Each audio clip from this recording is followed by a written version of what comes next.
Welcome to the world today, only on China Global Television Network. I'm Mahia Mutua in Nairobi. U.S. President Donald Trump says he is considering restarting major combat operations in Iran. This comes as the U.S. military says it has launched its 13th consecutive night of attacks on Iranian military targets. Trump says Iranian funds under U.S. control will be used to cover any ships or cargo damaged in the conflict. The U.S. House of Representatives backed a resolution ordering Trump to halt military action in Iran, but the Senate blocked a similar measure. Jim Spellman reports from Washington.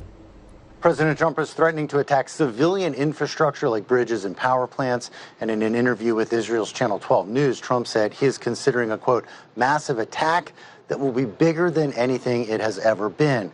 U.S. Secretary of State Marco Rubio says diplomacy is not off the table, but that more attacks will come before the possibility of resumed negotiations with Iran. Trump responded to Houthi attacks on at least one Saudi tanker by saying he would hold Iran responsible for those attacks. And for the second time, the U.S. House of Representatives passed a resolution calling for Trump to either end the war with Iran or seek congressional authority. 4 Republicans joined Democrats in passing the measure. The Senate later voted against taking up a similar resolution, though, and any measure like this would require Trump's signature to become law. So while it is largely a symbolic gesture, the House vote shows growing discontent with this war that appears to have no end in sight. Jim Spellman, CGTN, Washington. Meanwhile, explosions have been reported across Iran, including in the southern coast of Qeshm Island and west of Iran's Bandar Abbas. Iranian media also say Tehran has activated its air defenses to counter threats. Iran says U.S. bases and assets in Kuwait and Jordan have been hit in retaliatory strikes. Iranian army spokesperson Mohammad Akraminia has warned of more retaliatory attacks as long as the U.S. continues its strikes on the country's infrastructure. Seper Saremi reports now from Tehran. Now we can safely say the MOU has collapsed. All these provinces in the coastline of the Strait of Hormuz, Bushehr province, Azerbaijan, Khuzestan, Hormozgan, Sistan, and Hamadan, all these provinces, not only near the coastline of the Persian Gulf and the Strait of Hormuz, but also other provinces have been attacked. But the difference that this round of hostilities has is that Tehran has not been targeted. Yes, defense mechanism has been targeted in Tehran, but we have not witnessed any explosions inside the capital. According to U.S. Central Command, U.S. has been targeting aircraft hangars and drone storages. So we can conclude that U.S. primary objective is to loosen Iran's grip over the Strait of Hormuz. So for now, diplomacy really remains out of sight. But 2 days ago, I attended Foreign Ministry's weekly press briefing, and their spokesperson explained to us that some mediation efforts are underway, but he didn't provide us with any further details. But as I said, diplomacy seems to be out of sight, and the situation in the Persian Gulf and Strait of Hormuz is highly, highly volatile, and we have to see what will happen in coming hours and days. The Houthi group in Yemen says it's ready to respond to any U.S. military action. The U.S. has warned Iran and Yemen of major military punishment. Earlier, the Houthis claimed strikes on 2 oil tankers in the Red Sea as part of its naval blockade on Saudi Arabia. Threats by the Houthi group to create a second choke point on global oil supplies, along with Iran's closure of the Strait of Hormuz, have sent oil prices hovering above the $100 a barrel mark. Kate Fisher has more now from Washington. They are worried. Analysts suggesting this could be really destabilizing. Some analysts suggesting that if it doesn't if the aggression isn't dialed down, we could see oil prices for Brent going past $120 a barrel. The reason being that this was kind of the Saudis' workaround for when the Strait of Hormuz was impassable to ships. They massively increased the number of barrels of oil and related fuel that they were sending south out of the Red Sea to bypass the Strait of Hormuz. And if that is no longer an option, then it really puts a choke point on so much of this Middle Eastern oil. It's particularly affecting Asian markets. Saudi Arabian oil that was going that route was mainly destined for Southeast Asia. And it is not just affecting geopolitics, but the economy as well. And certainly they realise, as they realise the power this has, they don't have to strike that many ships for it to kind of spook shipping companies and force them to look at alternative ways of getting their fuel around the world. And certainly, even though we've only had a small number of ships affected so far, it's had an outsized effect on what shipping companies are willing to do and what they're willing to risk. U.S. President Donald Trump says Saudi Arabia is required to normalize its relations with Israel through the Abraham Accords as part of a U.S.-Saudi civilian nuclear cooperation deal signed on Wednesday. Jagruti Dave has more now from Washington. On Thursday morning, President Trump posted on Truth Social saying that the deal with Saudi Arabia is for a civil nuclear program only for non-military use.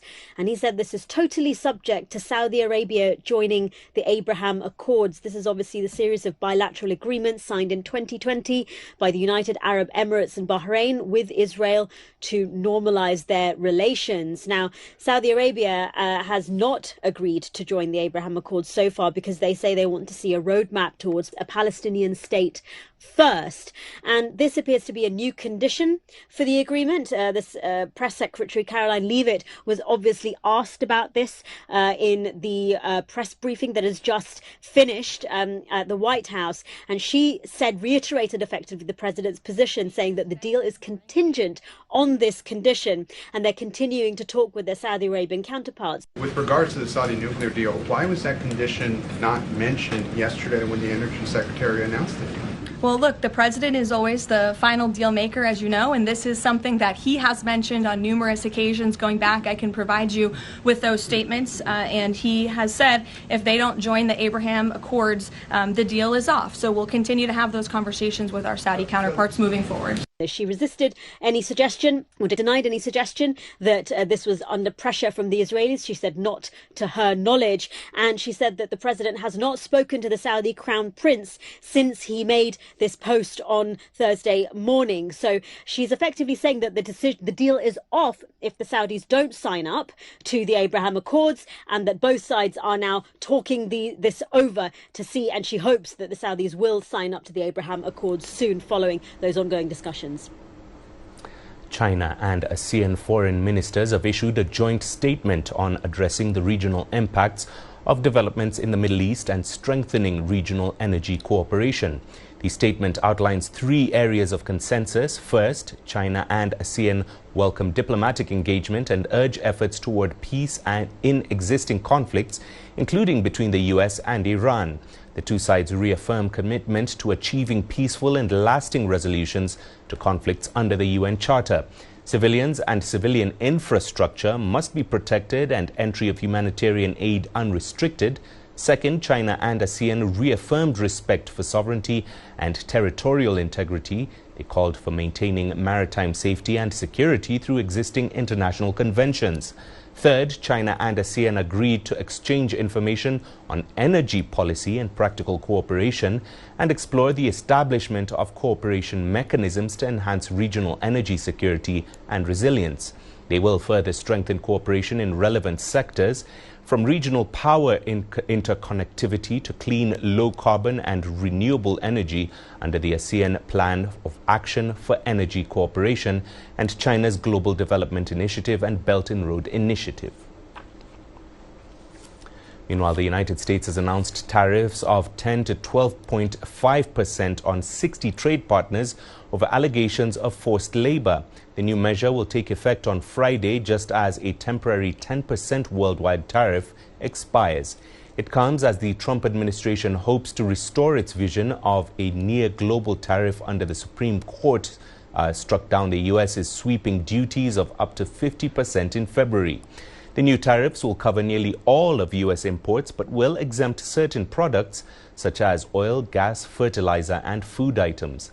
A number of U.S. trade partners have expressed concerns over the announcement. Australia's Deputy Prime Minister Richard Marles says the anti-forced labour tariff makes no sense. New Zealand Prime Minister Christopher Luxon has condemned the tariffs as extremely disappointing.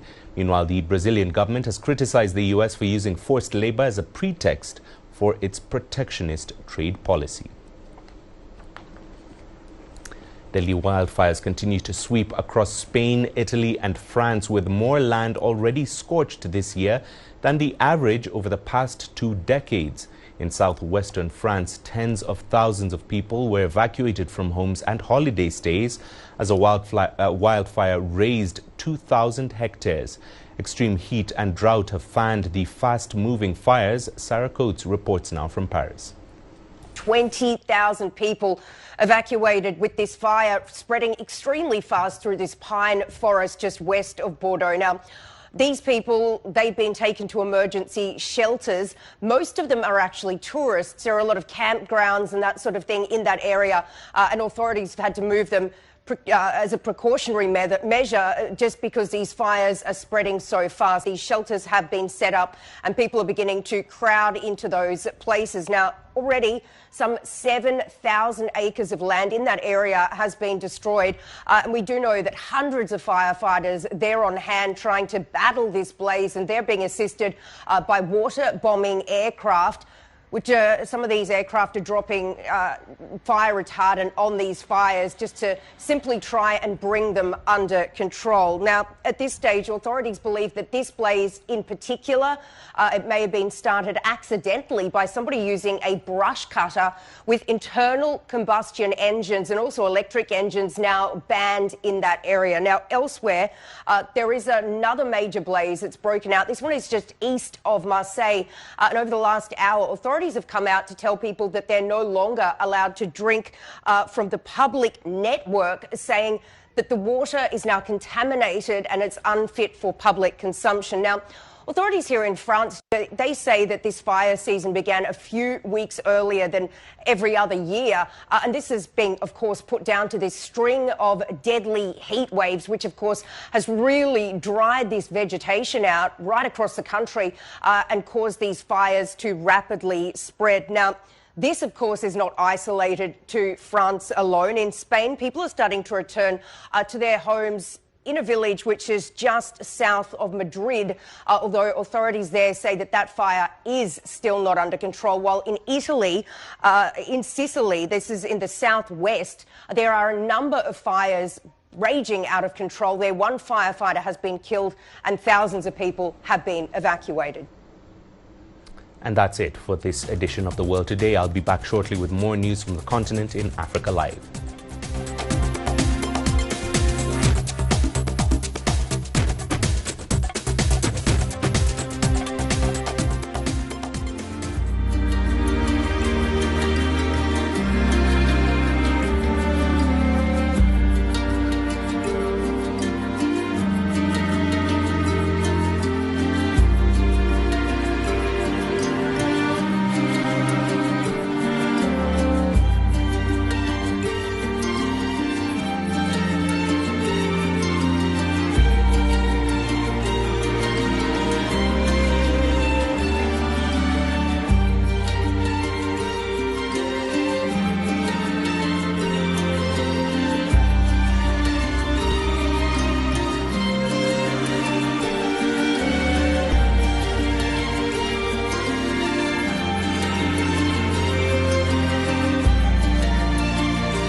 Ebola death toll in DR Congo surpasses 1,000 as violence and shortages hamper response. Mali says security threats evolving ahead of defense exhibition.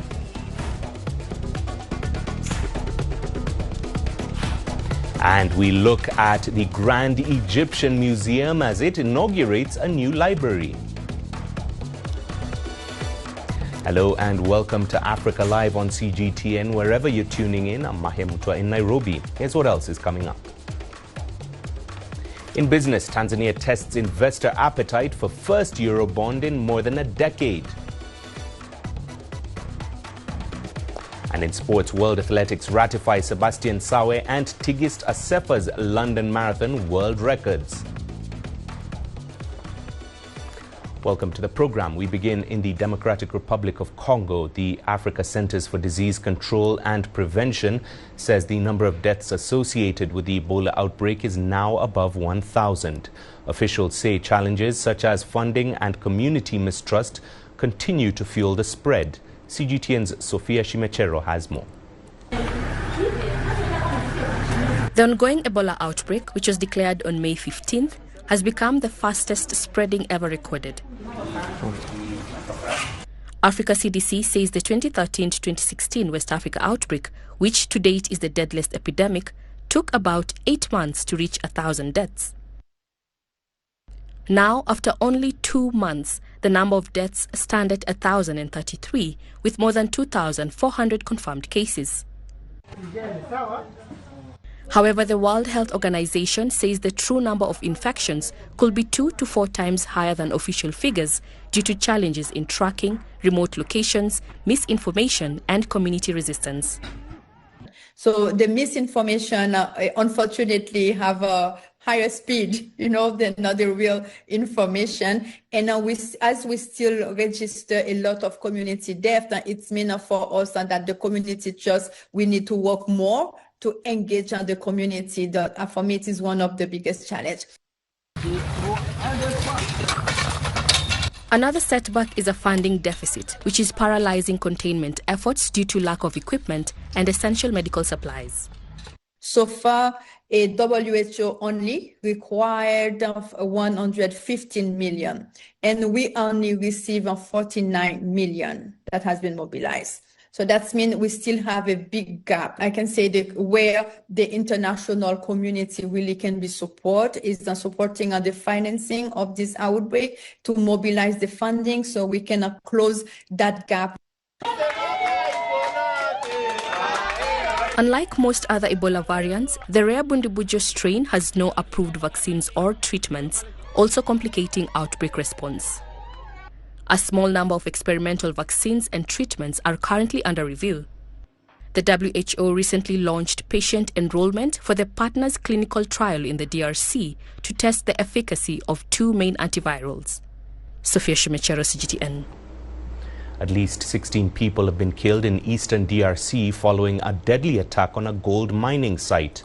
Local officials suspect the Allied Democratic Forces, an armed group linked to ISIL, carried out the attack in Ituri province. CGTN's Caroline B. reports.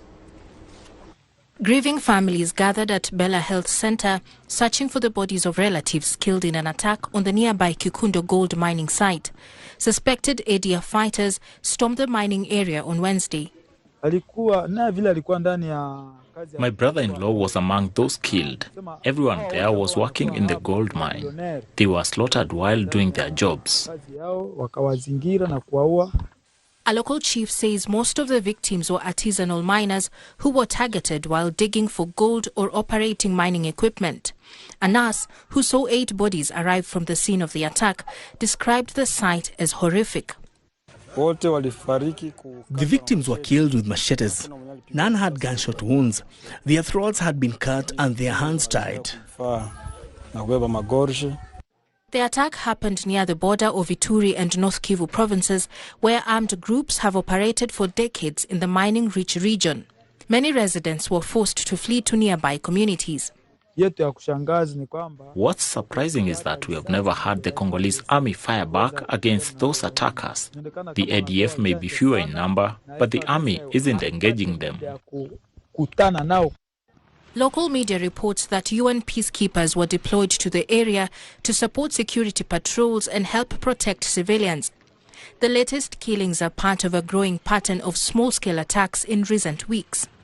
Since the 10th of this month, at least 19 people have been killed here in Mununzi and in Giapanda Bela. Meanwhile, the death toll remains provisional as such operations were suspended due to the continued presence of armed assailants in the area. Caroline B., CGTN. African leaders have adopted a new roadmap aimed at strengthening the continent's health systems.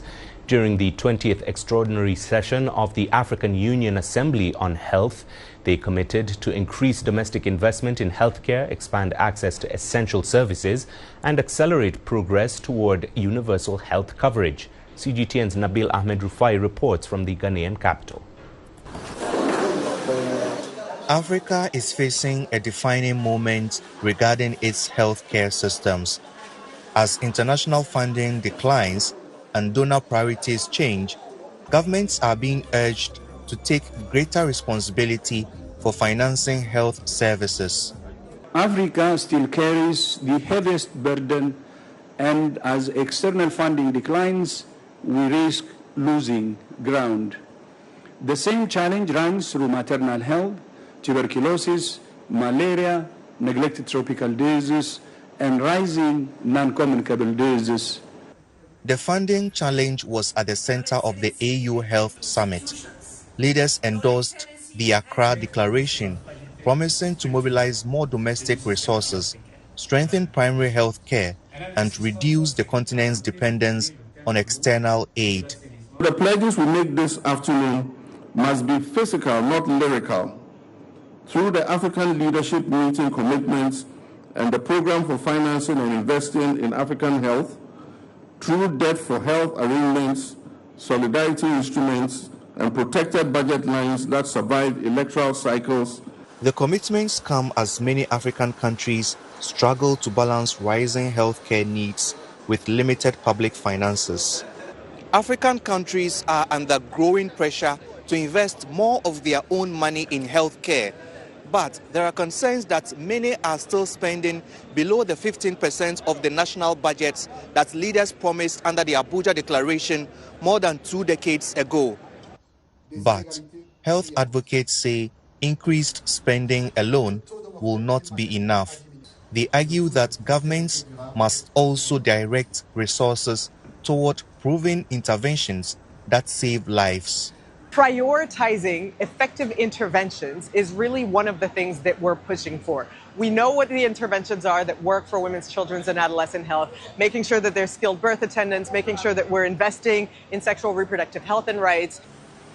The Accra Declaration sets out an ambitious vision for Africa, including strengthening health systems, ending HIV/AIDS, addressing preventable maternal deaths, and communicable and non-communicable diseases endemic to the continent by 2030 and beyond.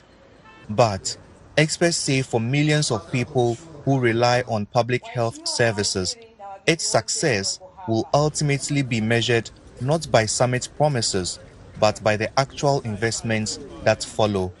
Nabil Ahmed Rufai, CGTN, Accra, Ghana. To Sudan, where the civil war has severely impacted healthcare.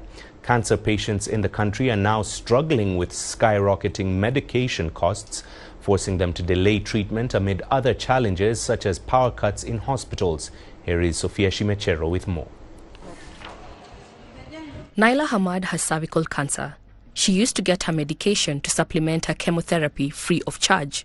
However, she now faces unaffordable prices due to supply cuts caused by the ongoing civil war. Her daughter says the family can hardly afford her treatment. We found the medication to supplement chemotherapy outside the hospital for about $45. We are now waiting for the medication so that we can receive the chemotherapy dose. We are now just asking for the medication to be available. We can afford the doctor's fees, but to buy the medication for a chemotherapy dose every 21 days with about $300 is a lot. I rent the hospital bed, for around $10 in order for my mother to take the chemotherapy dose on it. How can I afford all of this? Where is the work? And where is the income to afford all of this? The war has led to skyrocketing medication prices, resulting in delayed chemotherapy doses, compromising treatment outcomes. Despite chemotherapy being offered for free at hospitals, many supplementary medications are not covered, forcing patients to seek them on the private market, which many cannot afford. These medications sometimes prescribed by doctors are different than the medications we have and can be bought from pharmacies. They are expensive due to the value of the medication itself, its storage, its purchase, its transportation. These are medications specific to companies in which we can't interfere, but we hope that the prices would be affordable to patients. Another challenge hospitals face is the breakdown of essential medical equipment that previously served many patients. This radiotherapy machine stopped working after it was damaged during the fighting in Khartoum. Moreover, frequent power outages pose additional challenges for patients who require electricity for their therapies. Now the people at Khartoum Oncology Hospital are working with alternative energy, solar energy, and such. These cover a part. They do not cover the full need, but they cover a part. At least people can continue working and do not stop working until there is maintenance for the other power devices and it is back to service, God willing. However, Ahmed Al-Sheikh, head of the Curative Medicine Directorate at the Health Ministry, says efforts are underway to restore power supply to hospitals and repair damaged equipment. The World Health Organization reported that Sudan had over 41,000 new cancer cases recorded in 2024. The health body stressed the urgent need for medical support in the country amidst the ongoing humanitarian crisis. Sophia Shimecharo, CGTN. To Nigeria's northwest, where at least 24 farmers were killed and several others wounded in an attack in Zamfara state. Authorities blamed Tuesday's incident on armed gangs that prey on civilians in the area. Witnesses said the bandits opened fire on the farmers as they worked their fields in the Sauna district of the Talata Mafara local government area.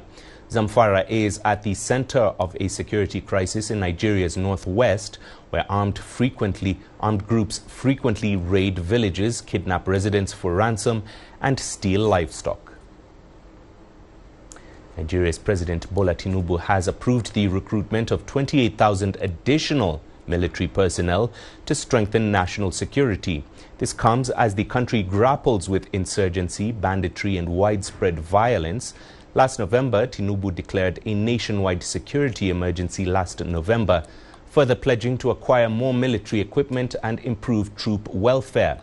Last week, local media reported that the minimum wage for soldiers had been doubled.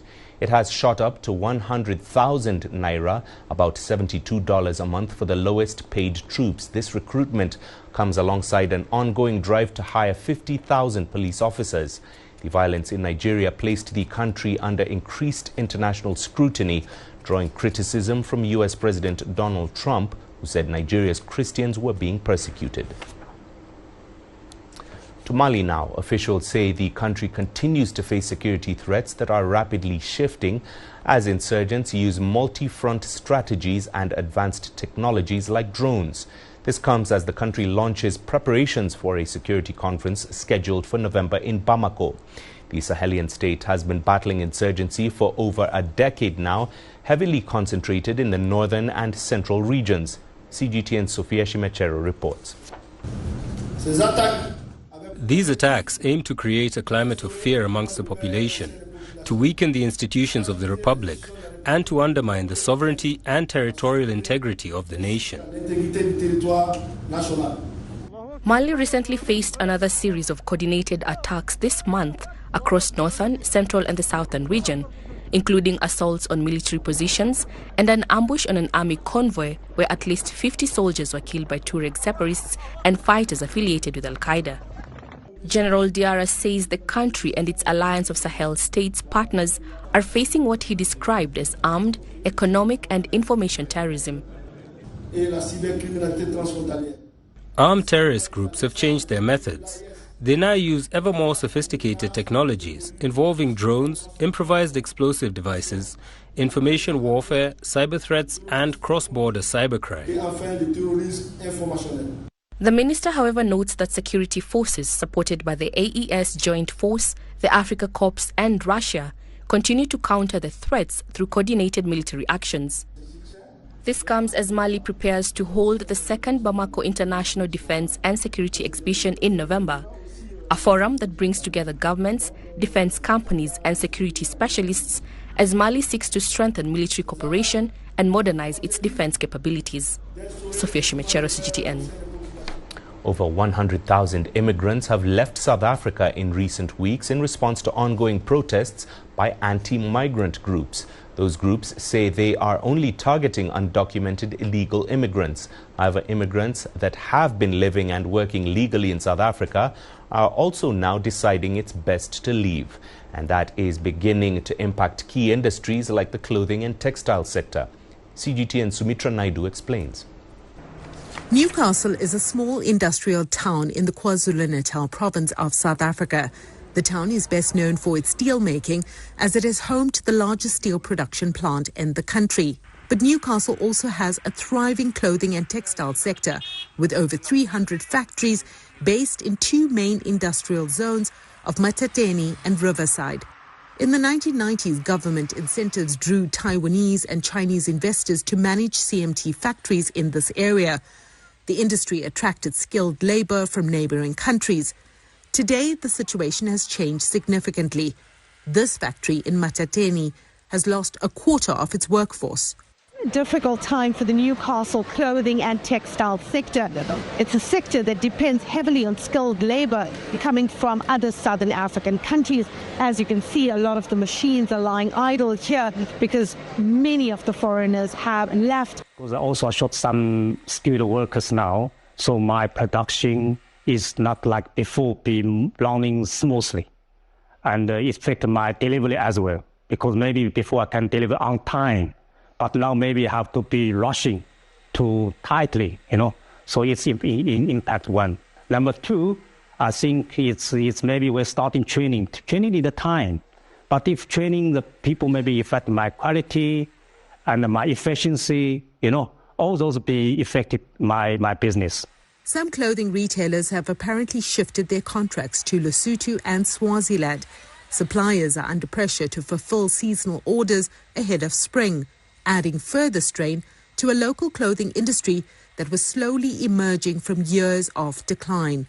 Sumitra Naidu, CGTN, Newcastle, South Africa. Now, authorities in Egypt are celebrating the recent opening of a new library at the Grand Egyptian Museum. The newly inaugurated library has 17,000 books displayed for visitors and scholars to use. CGTN's Yasser Hakim has more. A new addition to the massive Grand Egyptian Museum that hosts over 100,000 ancient artifacts that date back more than 7,000 years. It now has a special library for visitors to use free of charge. Our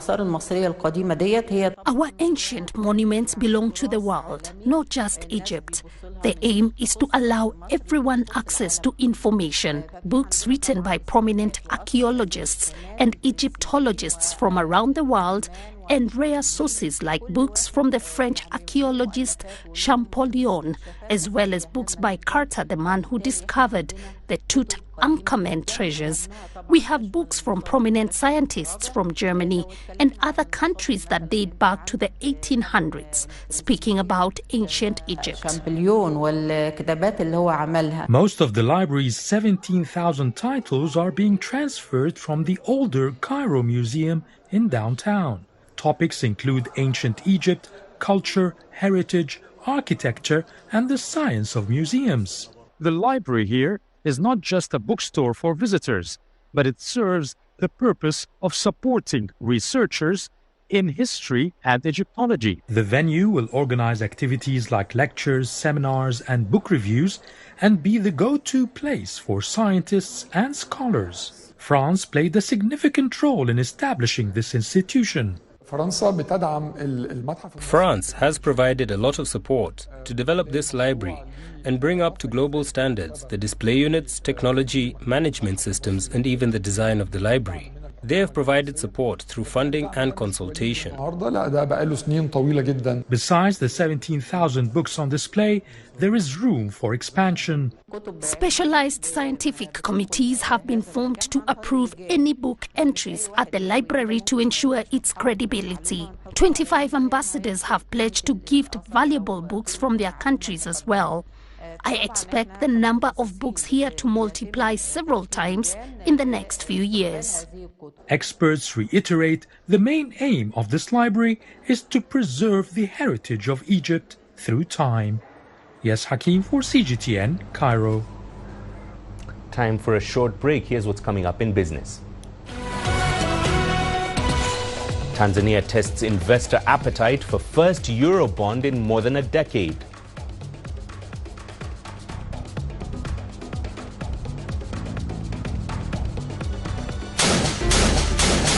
From insurgencies and mass kidnappings to banditry and deadly communal clashes, Nigeria continues to grapple with a growing security crisis. The impact is far-reaching. Beyond the human cost, insecurity is threatening Nigeria's stability. But what lies at the heart of these challenges? Are deep-rooted historical divisions, economic hardship, and the legacy of military rule fueling today's threats? And what is being done to address them? Security officers are working day and night, 24 hours, to solve this problem. The government in Abuja points to several approaches, including expanded security recruitment and international defense partnerships. But are these measures enough? Join CGTN Africa as we investigate Nigeria's evolving security landscape to uncover the realities, challenges, and possible solutions.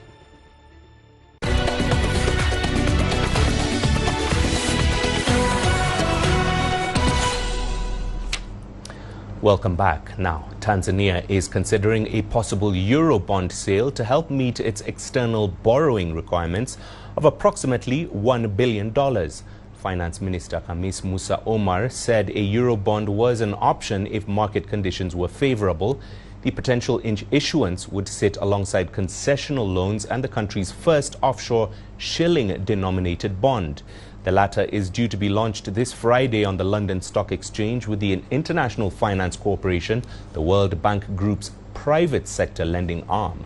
The international Eurobond sale would be Tanzania's first in more than a decade. If successful, Tanzania's return would reinforce East Africa's renewed access to international capital markets following Kenya's Eurobond issuance earlier this year. Now, as global supply chains are redrawn, Africa wants a bigger role in moving goods between BRICS economies and the wider global south. But in South Africa, years of rail bottlenecks and port congestion have undermined trade and competitiveness. And as Julie Shire now reports, industry leaders are meeting in Cape Town to discuss how stronger logistics can unlock regional commerce. Rebuilding South Africa's freight network is high on the agenda. Transnet, the state-owned enterprise that manages the country's rail networks, ports and petroleum pipelines, is pursuing an ambitious recovery plan, and private investment is expected to play a larger role.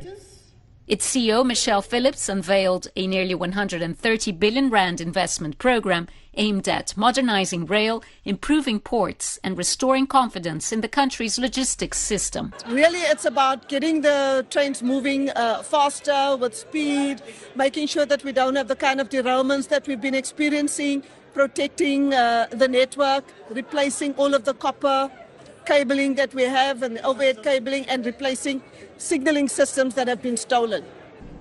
For South Africa, improving logistics is about more than fixing infrastructure. It is the key to expanding trade with BRICS partners and positioning the country as a gateway to African markets.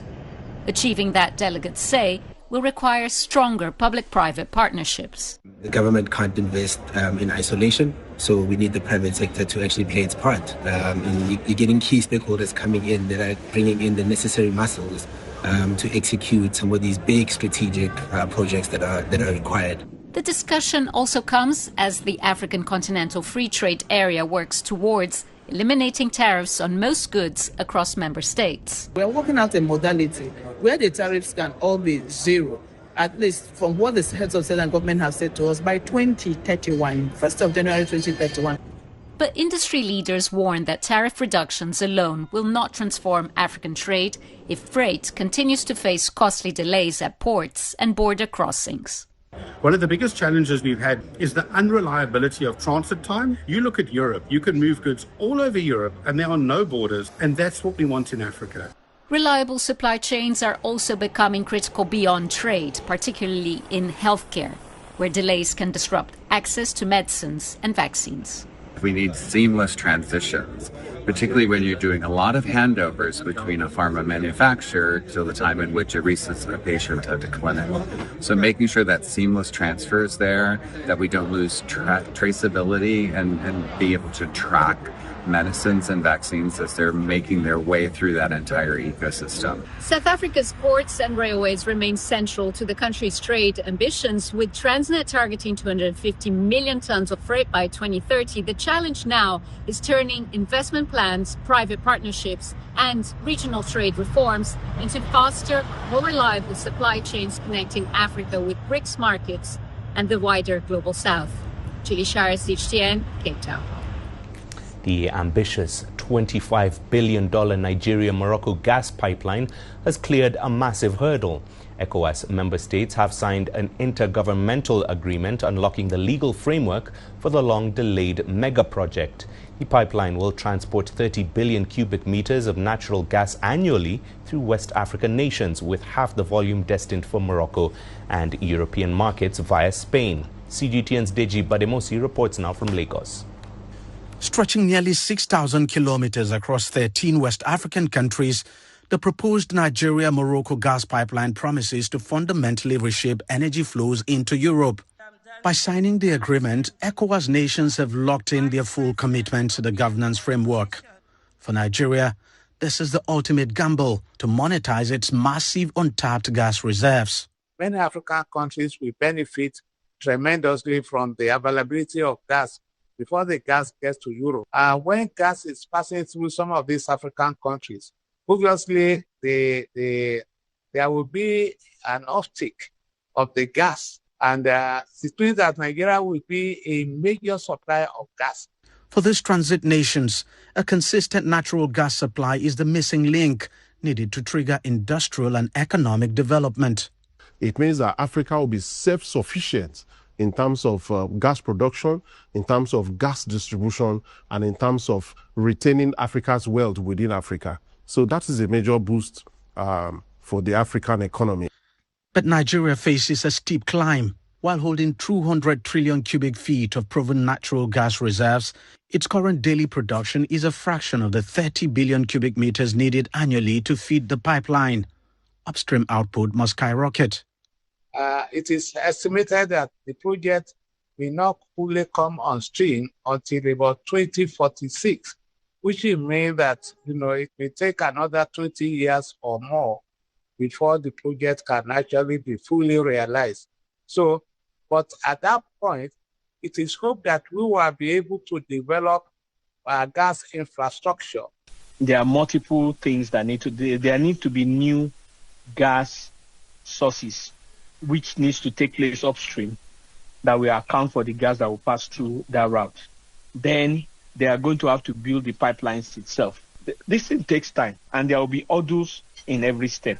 Now, feasibility studies and front-end engineering for the project are now complete, but then physical construction is not scheduled to begin until 2028. And even that will be done in phases, and only if the complex multi-billion-dollar financing required for the project is likely secured.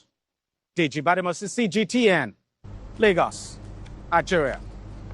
Before we jump straight into the sports, the United States has imposed tariffs of 10 to 12.5% on 60 trading partners, citing allegations of forced labor. The new measures took effect on Friday, coinciding with the expiration of a temporary 10% global tariff. Now, the move is part of the Trump administration's effort to restore its vision of near universal tariffs following the Supreme Court's decision in February to strike down broader duties of up to 50%. Now, they apply to nearly all U.S. imports, though certain products, including oil, gas, fertilizer, and food items, are exempt. A number of U.S. trade partners have voiced concerns over the announcement. New Zealand condemned the tariffs as, quote, extremely disappointing, while Brazil criticized the U.S. for using forced labor as a pretext for protectionist trade policies. Japan and Australia have also objected to the allegations regarding forced labor in their countries. It is regrettable that this measure to impose tariffs on Japan on the grounds of non-existent enforced bans on goods produced by forced labor, despite the fact that Japan's industry and trade are in accordance with international rules. We think, and we believe, the Albanese government believes that this imposition of higher tariffs on Australia is completely unjustified, and we will continue to lobby the United States Trade Representative to remove all tariffs on Australian goods.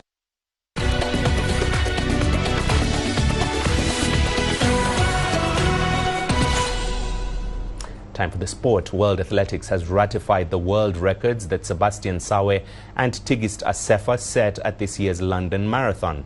Kenya's Sawe became the first man to break 2 hours in a record-eligible marathon, clocking 1 hour, 59 minutes, 30 seconds to defend his title in the British capital on April the 26th. The 31-year-old slashed a massive 65 seconds off the previous world record of 2 hours and 35 seconds set by the late Kelvin Kiptum in Chicago in October 2003. After being involved in a historic battle with Ethiopia's Yomif Kejelcha and Uganda's Jacob Kiplimo, Sawe made his decision move with a 1 mile remaining before pulling away for victory. Kejelcha also broke 2 hours, finishing 11 seconds behind the winner, while Kiplimo dipped under Kiptum's old record by 7 seconds to round off the podium. In the women's race, Ethiopia's Assefa successfully defended her title in 2 hours, 15 minutes and 41 seconds, shaving 9 seconds off the women-only world record that she set at the same course last year. Now, while news from the Democratic Republic of Congo is often dominated by war and its devastating effects, in Goma, one young woman is making positive headlines. Daniela Muleketsinsi, a professional boxer from the Nyama Boxing Club, is showcasing a different side of the country. With 4 wins, including one by knockout from her 5 professional fights, she was ranked last April in the world's top 10 by one of the most prestigious boxing federations, the WBC, in the super middleweight category. CGTN's Jane Keo has more. Every morning, Daniela Muleketsinsi trains hard at OK Gym, working on her strength and technique with the aim of improving even further to fulfill the mission she has set herself to become the world #1 in